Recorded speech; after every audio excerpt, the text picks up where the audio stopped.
Alors mes chers amis, pour ce nouveau cours de Torah, vous dire qu'on est ce soir rentré, ce soir, demain et après-demain, dans 2 journées de Rosh Chodesh Cheshvan.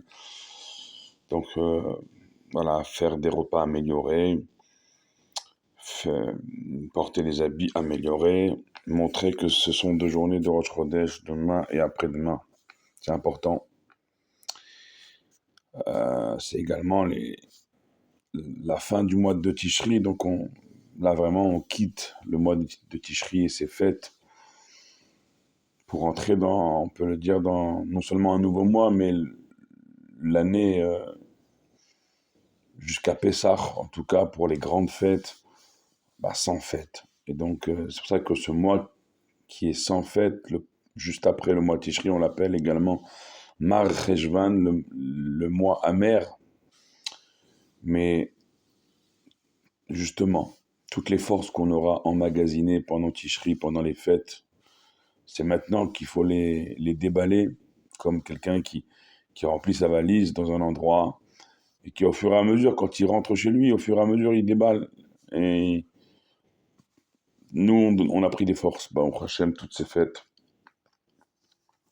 Encore ce soir, j'étais au mariage du fils à mon cousin, au Hachem.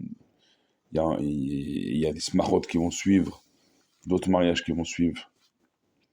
En Kislev, en décembre. Au Hachem, Ken Yirbu, que les joies elles se multiplient dans notre peuple. On sait qu'au niveau de l'actualité, nos ennemis font exprès de nous rendre corps par corps.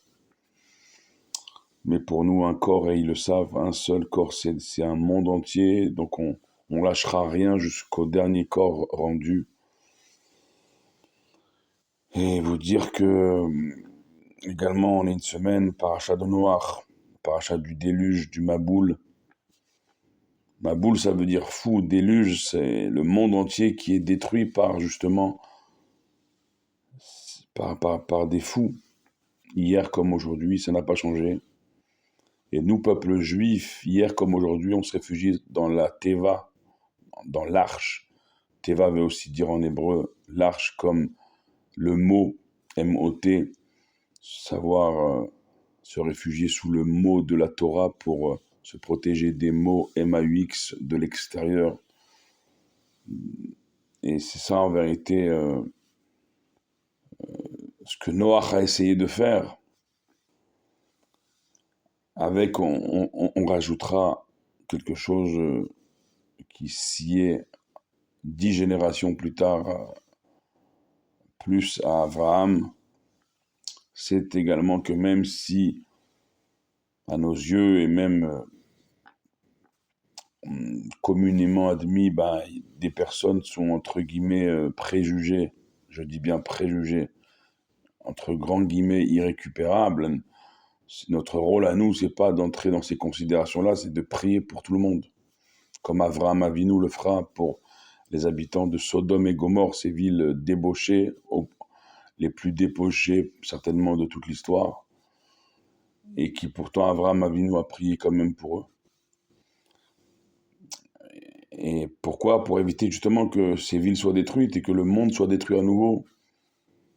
Parce que dans la paracha qui nous concerne cette semaine, celle de Noach, celle du déluge, la construction de l'arche a pris 120 ans, imaginez-vous. Et bien sûr, Noach, il était tzaddik, il les a appelés pendant 120 ans à faire teshuva, à abandonner leurs mauvaises pratiques, leurs mauvais comportements et à revenir à des comportements plus éthiques, plus moraux. Personne ne l'a écouté, mais quand on voit que ce qu'on dit ne passe pas, il faut prier pour que les gens puissent à nouveau entendre ce qu'on a à dire.